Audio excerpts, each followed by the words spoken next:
पंढरपूरवरून देवदर्शन करून घराकडे परत जाणाऱ्या भाविकांच्या वाहनाला भीषण अपघात झाला।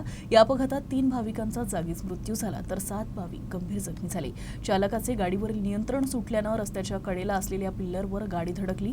या अपघातातील जखमींची प्रकृती गंभीर असल्याने त्यांना अकोल्यात हलवण्यात आलं आहे। पंढरपूरला दर्शनासाठी गेलेल्या शेगावातील भाविकांच्या वाहनाला परतत असताना बुलढाणा जिल्ह्यातील शेगाव जवळच भीषण अपघात झाला।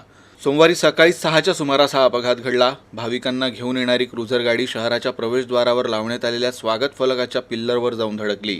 या अपघातात 3 भाविक जागीच ठार झाले तर 7 भाविक गंभीर जखमी झाले। नागरिकांच्या मदतीने सर्व भाविकांना शेगावातल्या सईबाई मोठे उपजिल्हा रुग्णालयात दाखल करण्यात आलं।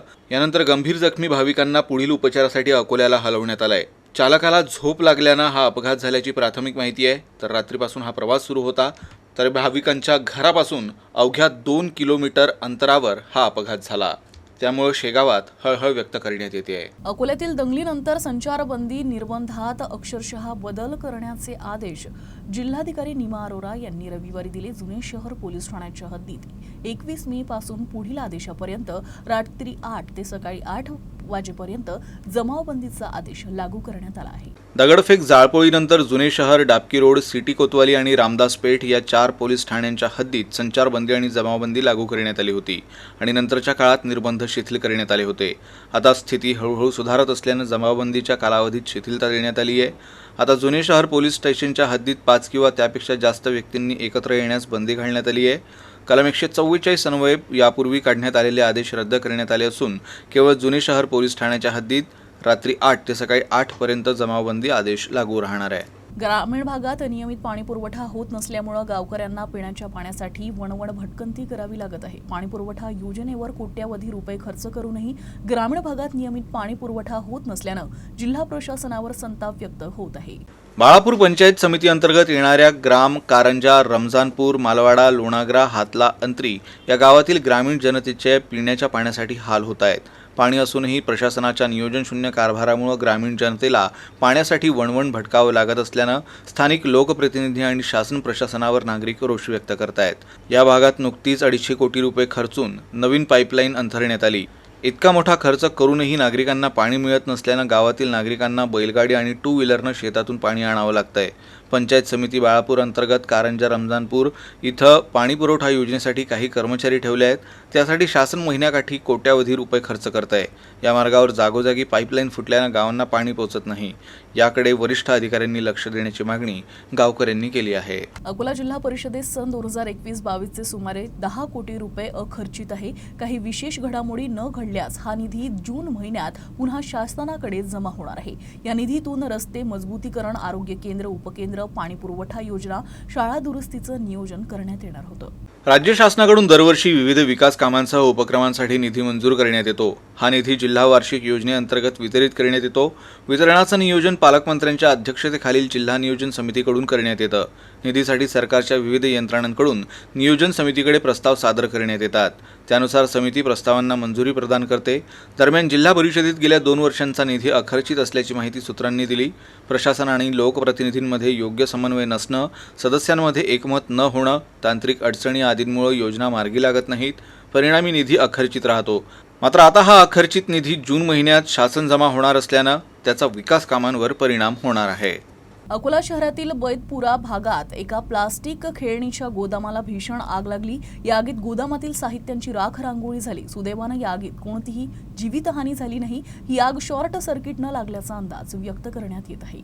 अकोल्यातील बैतपुरा या वर्दळीच्या भागात एका प्लास्टिक खेळणीच्या गोदामाला भीषण आग लागली। सकाळी 6:30च्या सुमारास ही आग लागली।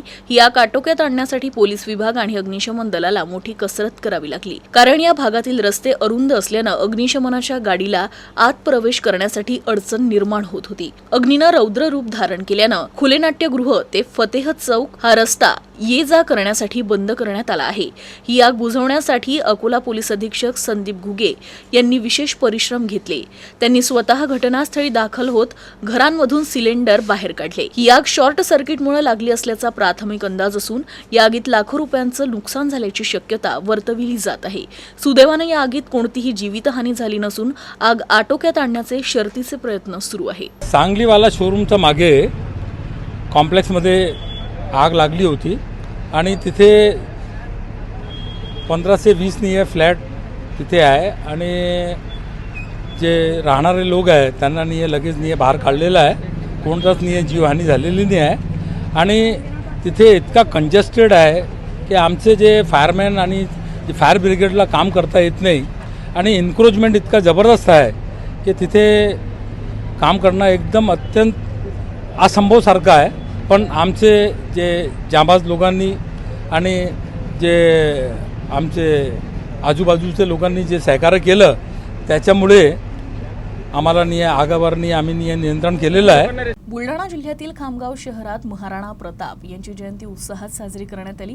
यावेळी काँग्रेसच्या वतीनं भव्य शोभायात्रा काढण्यात आली. यावेळी पारंपरिक वेशभूषा केलेले समाज बांधव आकर्षणाचं केंद्र ठरले. खामगावात महाराणा प्रताप जयंती उत्सव दरवर्षी साजरा करण्यात येतो. मात्र यावर्षी या उत्सवातून माजी आमदार दिलीपकुमार सानंदा यांच्याकडून जोरदार शक्ती प्रदर्शन पाहायला मिळालं. महाराणा प्रताप जयंती उत्सवानिमित्त खामगाव इथं माजी आमदार दिलीपकुमार सानंदा यांनी भव्य शोभायात्रा काढली. या शोभायात्रेत मोठ्या संख्येत नागरिकांनी सहभाग नोंदविला. यावेळी स्त्री पुरुषांनी मोटारसायकलवर स्वार होत शक्ती प्रदर्शन करत वातावरण निर्मिती केली. यावेळी ढोल ताशा आणि प्रचंड घोषणा देण्यात आल्या. यामुळे विधानसभा निवडणुकीचे वातावरण तर सुरू झाले नाही असं वाटते. याशिवाय परिसरात रॅली आणि रक्तदान शिबिरही घेण्यात आलं. एकंदरीत खामगावात महाराणा प्रताप जयंती उत्सवानिमित्त जोरदार शक्ती प्रदर्शन करण्यात आलं. खामगाव हा भाजप आमदार आकाश फुंडकर यांचा मतदारसंघ आहे. या उत्सवानिमित्त काँग्रेसनं जोरदार शक्ती प्रदर्शन केलं. यानंतर भव्य अशा रक्तदानानंतर रॅलीचा समारोप करण्यात आला. हिंदू सूर्य महाराणा प्रताप सिंहजी व छत्रपती शिवाजी महाराज हे दोघं सिसोदिया वंशज आहे, हे क्षत्रिय आहे.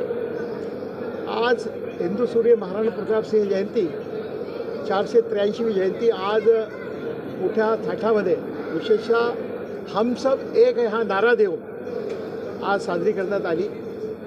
एकीकडे धर्माचे ठेकेदार देशामध्ये जातीय तेढ निर्माण करतायत, हा या समाजाचा तो त्या समाजाचा. आज खामगाव मतदारसंघामध्ये अनेक वर्षापासून आमचे पिताश्री बुलढाणा जिल्हा कुस्तीगीर परिषद संघाचे अध्यक्ष ते अनेक वर्षापासून हिंदू सूर्य महाराणा प्रताप सिंह यांची जयंती साजरी करत असतात. त्या माध्यमातून मोठे कार्यक्रम या ठिकाणी विधायक कार्यक्रम घेतात. कुस्तींचे दंगल असेल, कबड्डीची दंगल असेल, त्याचप्रमाणे इतर जेवढीही क्रीडा आहेत त्या क्रीडा स्पर्धा ते सातत्याने घेत असतात. तो त्या माध्यमातून हा संदेश असतो की जयंतीच्या माध्यमातून त्यावेळेस प्रतिकूल परिस्थितीमध्ये हिंदू सूर्य महाराणा प्रताप सिंह यांनी स्वाभिमानाशी समझोता केला नाही. राजपूत समाज हा शक्ती, भक्ती व युक्ती या 3 त्रिवेणी संगमाचा एक मिलन प्रत्येक राजपूत समाजाच्या युवकामध्ये आहे, क्षत्रिय युवकामध्ये आहे. या माध्यमातून आम्हाला हा संदेश द्यायचा होता, हम सब एक आहे. व आज रक्तदानाचा मोठं शिबिर घेऊन हे जे रक्त आहे हे काय हिंदूच्या फक्त कामी येणार नाही, हिंदू मुस्लिम शीख ईसाई त्या सर्वांना हे रक्त दिलं जाणार आहे व त्या माध्यमातून कदाचित त्यांचा जीव देखील वाचू शकतो. शिवसेना नेते आदित्य ठाकरे सोमवारी नागपुरात होते. दरम्यान त्यांनी नागपुरात होणाऱ्या विविध प्रकल्पांमुळे होणाऱ्या पर्यावरण ऱ्हासावर टीका केली. कोराडी औष्णिक विद्युत केंद्रामुळे होणाऱ्या प्रदूषणावर त्यांनी चिंता व्यक्त केली. आपण राज्याचे पर्यावरण मंत्री असताना हे सर्व थांबवलं होतं असंही आदित्य ठाकरे म्हणाले. तर अजनी वन प्रकल्पावरूनही त्यांनी शिंदे फडणवीस सरकारवर टीका केली. तर महाविकास आघाडी सरकारनं अजनी वन प्रकल्पाला स्थगिती दिली होती, यावर देखील त्यांनी लक्ष वेधलं. कोल वॉशरीज देखील आपल्याला माहिती आहे या पूर्ण विदर्भामध्ये वाढत चाललेले आहेत. मी मंत्री असताना थांबवलेलं ते. आत्ताच्या घटनाबाह्य सरकारमध्ये कोल वॉशरीजचा एक घोटाळा समोर येत आहे. आणि तिसरी गोष्ट, नागपूरमध्येच अजनीवनचा मोठा प्रश्न आहे. अजनीवनवर इकडचे स्थानिक जे लोक आहेत, नागपूरकर आहेत, खूप विषय मांडत आहेत, पण कोणी त्यांना ऐकतंय का, हा एक विषय राहिलेला आहे. मी जेव्हा मंत्री होतो, जेव्हा महाविकास आघाडीचं सरकार होतं, तेव्हा अजनीवनला देखील आम्ही स्थगिती दिलेली आणि इंटरमोडल स्टेशन आम्ही विनंती केलेली की शहराच्या बाहेर आलो. साधारणपणे 6 युनिट बंद करून 2 युनिट 660 मेगावॉटचे मला वाटतं इथे कोराडीत आणण्याचा प्रयत्न आहे. पण जे 6 लोकेशन आहेत जिथे हे युनिट बंद होणार आहेत किंवा होतील, तिथे तिकडचे जे जॉब्स जातील त्या जॉब्सबद्दल काय. दुसरं म्हणजे सगळेच युनिट एकाच ठिकाणी आणून महत्त्वाची गोष्ट हीच राहते की आपण पहा जिथे लोकप्रतिनिधी आहेत, स्थानिक लोकप्रतिनिधी आहेत, त्यांचे मतदार असतील, त्यांचे तिकडचे रहिवासी असतील, त्यांचे जीवन अजून किती खालवणार आहे तुम्ही? त्यांना जगायला तिथे त्रास होत आहे, तर ते त्यांना चालणार आहे का त्या लोकप्रतिनिधींना? मग आमदार असतील, खासदार असतील, हा देखील विषय राहतो. कारण जर माझ्या मतदारसंघात वायू प्रदूषण वाढत असेल तर मी काही अजून खेचून आणणार नाही ना. नवीन युनिटी प्रदूषण कमी होईल असा दावा सांगितला. नाही, आता एक बघा तुम्ही, जे प्रायव्हेट युनिट आहेत महाराष्ट्रातले, तिथे फ्लू गॅस डिस्पेन्सर असेल, म्हणजे FGD असेल, ॲशपॉन्ड लाईनिंग असेल, हे सगळं होतं आहे. पण महाजेनकोचे जे आहेत, सरकारी जिथे आहेत, तिथे असं काहीच लागलेलं नाही. शिवसेना ठाकरे गटाचे नेते आदित्य ठाकरे यांचे नागपुरात आगमन होताच त्यांच्या समर्थकांनी नागपूर जिल्ह्यातील कन्हान इथं बॅनर लावले. या बॅनरवर आदित्य ठाकरे हे राज्याचे भावी मुख्यमंत्री म्हणून दाखवण्यात आले आहे. हे बॅनर राज्याच्या राजकारणात चर्चेचा विषय बनले आहे. युवा सेना नेते आदित्य ठाकरे यांच्या नागपुरात आगमनासाठी पक्ष कार्यकर्त्यांमध्ये प्रचंड उत्साह आहे. याच उत्साहात कन्हानमध्ये कार्यकर्त्यांनी आदित्य ठाकरे राज्याचे भावी मुख्यमंत्री असल्याच्या आशयाचे बॅनर लावले आहेत. नागपूर शहरात याआधी देखील राष्ट्रवादीचे नेते अजित पवार हे भावी मुख्यमंत्री असल्याचे बॅनर लावण्यात आले होते. त्यानंतर आता याच प्रकारे आदित्य ठाकरे यांचे बॅनर लावण्यात आल्यानं राजकीय वर्तुळात चर्चा आहेत. या बॅनरबाजीवर काँग्रेसचे ज्येष्ठ नेते विजय वडेट्टीवार यांनी प्रतिक्रिया दिली आहे. आपल्या नेत्यानं सर्वोच्चपदी राहावं अशी सर्व समर्थकांची इच्छा असते, म्हणूनच ते बॅनर लावतात. मात्र महाविकास आघाडीत संख्याबळाचं महत्त्व आहे. ज्या पक्षाचे आमदार जास्त आहेत त्या पक्षाचा मुख्यमंत्री होतो, असंही वडेट्टीवार यांनी स्पष्ट केलं. ज्याची संख्या जास्त त्यांचा मुख्यमंत्री, हा फॉर्म्युला आपण अनेक वर्षापासून युतीमध्ये, संघटनेमध्ये आपण बघत आलो, आघाडीमध्येही बघत आलो आपण. त्यामुळे असं आहे की सगळ्यांनाच तो अधिकार आहे. बॅनर त्यांच्या समर्थकांना लावण्याचा अधिकार आहे. मनामध्ये अजितदादांचे बॅनर लावले त्यांच्या समर्थकांनी. आणि म्हणजे कहर तर असं असतो, कधी कधी बॅनर लावणाऱ्यांची क्यू वाटते.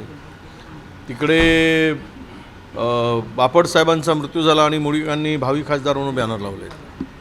तर या जरा भावनाही पाहिल्या पाहिजेत. पण ठीक आहे, काही लोकांना आपला नेता मोठा व्हावं ही त्यांची भावना असते आणि त्या भावनेपोटी ते बॅनर लावतात. परंतु महाविकास आघाडीमध्ये उद्या जास्त ज्यांचे खासदार आपला आमदार असतील त्यांचाच मुख्यमंत्री असणार, हा सिंपल फॉर्म्युला आहे. नागपूर जिल्ह्याच्या पारशिवनी तालुक्यातील जुनी कामठी ग्रामपंचायत अंतर्गत हुजूर मरियम अम्मा यांचा 106वा सालाना उर्स उत्साहात साजरा करण्यात आला. हुजूर मरियम अम्मा यांच्या या 3 दिवसीय उर्सनिमित्त शाही संदल काढण्यात आला. यात मोठ्या संख्येनं भाविक सहभागी झाले होते.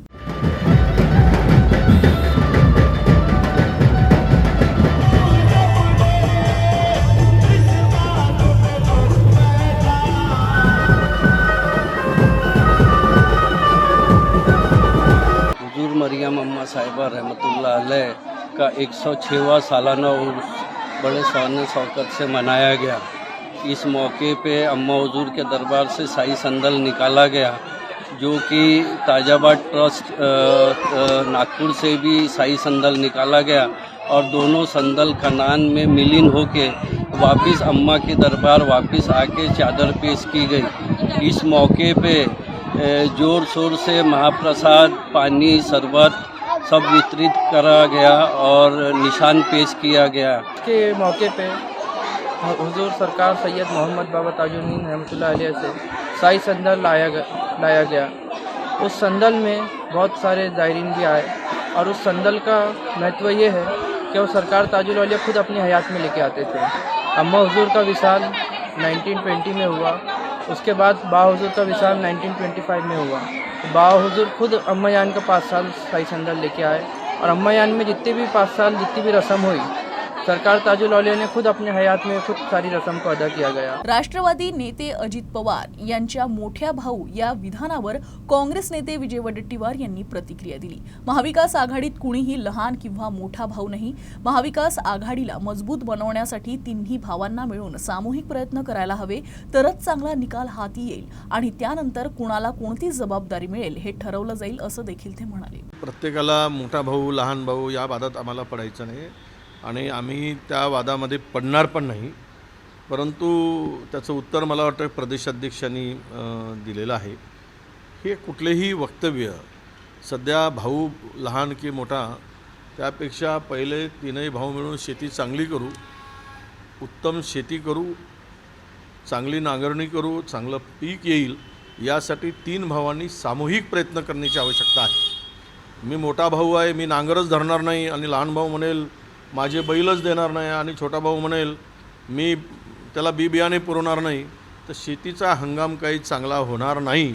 म्हणून तीनही भावांनी मिळून महाविकास आघाडीचा शेतीचा हंगाम उत्तम करावा आणि पीक आल्यानंतर कशी वाटणी करायची ते नंतर ठरवावं.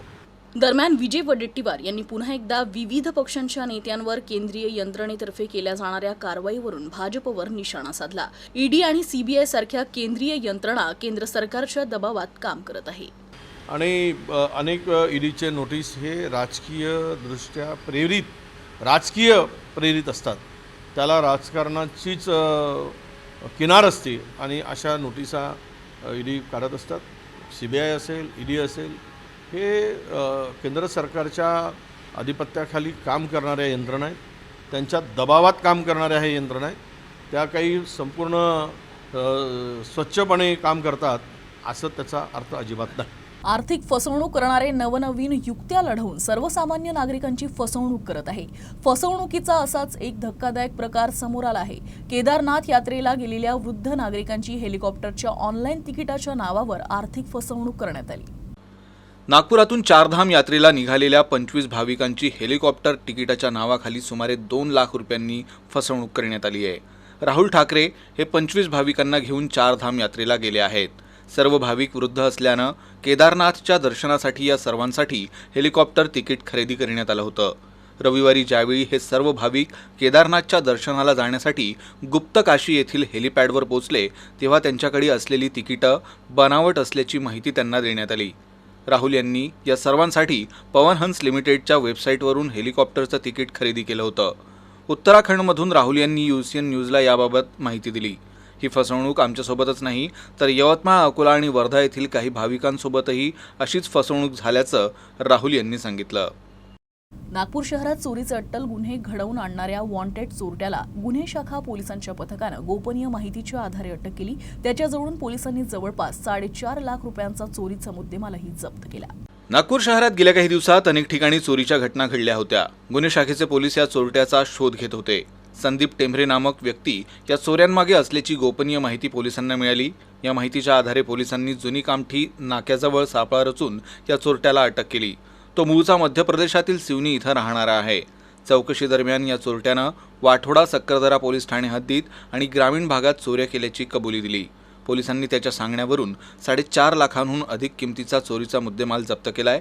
तो रात्रीच्या वेळी शहरात फिरून चोऱ्या करायचा. एक गोपनीय माहिती मिळाली होती की संदीप हेमचंद टेंभरे हा आरोपीने वाठोडा सक्करदरा या भागामध्ये घरफोड्या वगैरे केलेल्या आहेत अशा पद्धतीची माहिती आपल्याला मिळाली होती. त्या माहितीच्या आधारे आपण त्या आरोपीला ताब्यात घेतले असता त्याच्याकडून एकूण 5 घरफोड्या आणि प्लस त्याच्यामध्ये 3 मोटरसायकल चोरीचे गुन्हे आपण उघड केलेले आहेत. उशिरा रात्री बाहेर निघायचा आणि एकट्यानेच जे मोकळे घर दिसतात की ज्या ठिकाणी रात्री 11-12 नंतर थोडंसं निर्जन होऊन जातं की लोक कोणी बाहेर पडत नाहीत लोकांचं, अशा ठिकाणी त्या भागामध्ये जाऊन त्यांनी एकट्याने बंद घरं लॉक तोडून ह्या सदरच्या घरफोड्या केलेल्या आहेत. आपण नमूद मुद्देमाल आपण जे सांगितल्याप्रमाणे त्याच्याकडून जप्त केलेला आहे. आरोपीला ताब्यात घेतलेला आहे.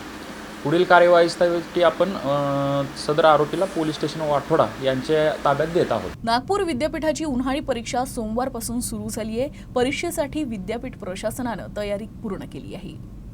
नागपूर विद्यापीठाच्या पदव्युत्तर आणि पदवीच्या अंतिम वर्षाच्या परीक्षा सोमवारपासून सुरू झाल्या आहेत. परीक्षेबाबत विद्यार्थ्यांमध्ये विशेष उत्साह दिसून आला. सकाळच्या सत्रात मोठ्या संख्येने विद्यार्थी परीक्षा केंद्रावर पोहोचले होते. नागपुरातलं ऊन लक्षात घेता विद्यापीठ व्यवस्थापनाकडून परीक्षा केंद्रावरही विशेष व्यवस्था करण्यात आली आहे. यंदा एकूण 1,26,000 विद्यार्थी परीक्षेला बसले आहेत. परीक्षेसाठी 4 जिल्ह्यांमध्ये 134 परीक्षा केंद्रे स्थापन करण्यात आली आहेत. विद्यापीठानं काही दिवसांपूर्वी आधीच ठरलेल्या परीक्षा पुढे ढकलल्या होत्या. त्यानंतर उन्हाळी परीक्षांबाबत विद्यापीठाकडून नवं वेळापत्रक जारी करण्यात आलं. सोमवारपासून सुरू होणारी परीक्षा 20 जूनपर्यंत चालणार आहे. पतीसोबत असलेल्या मतभेदामुळे माहेरी राहत असलेल्या महिलेनं 11 वर्षाच्या मुलीला विष देत स्वतः विष घेऊन आत्महत्या केली आहे. नागपूरच्या बुटीबोरी परिसरातील ओम साईनगरमधील ही घटना आहे. महिलेनं हे टोकाचं पाऊल उचलण्याआधी महिलेनं लिहिलेल्या आत्महत्या पत्रात कौटुंबिक समस्या आणि शाळेत आरोप लावले जात असल्यानं हा निर्णय घेतला असल्याचं पत्रात लिहिलं आहे. पोलिसांकडून मिळालेल्या माहितीनुसार चेतना भक्ते वय वर्षे 35 आणि हर्षिका भक्ते वय वर्षे 11 अशी मृत मायलेकींची नावं आहेत. पतीसोबत पटत नसल्यानं चेतना ही वडिलांच्या घरी आपल्या मुलीसोबत राहायला होती. उदरनिर्वाह करण्यासाठी ती परिसरातील एका खाजगी शाळेत शिक्षिका म्हणून कार्यरत होती. शनिवारी रात्री जेवण करून ती झोपायला आपल्या खोलीत गेली.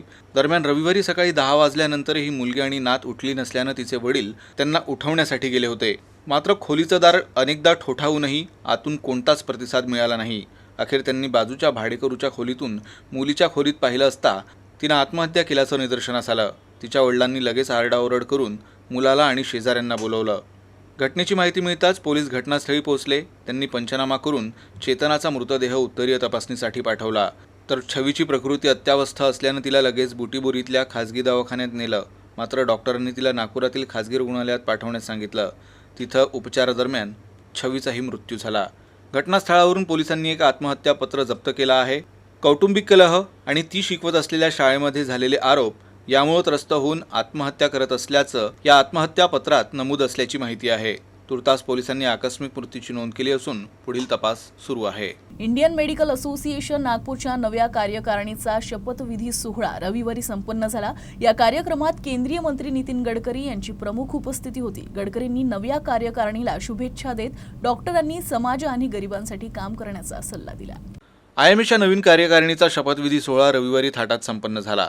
डॉक्टर वंदना काटे यांनी अध्यक्षपद तर डॉक्टर कमलाकर पवार यांनी सचिव पदाचा पदभार स्वीकारला. त्यांच्यासोबत कार्यकारिणीच्या इतर सदस्यांनीही पदभार स्वीकारला. केंद्रीय मंत्री नितीन गडकरी या कार्यक्रमाला प्रमुख पाहुणे म्हणून उपस्थित होते.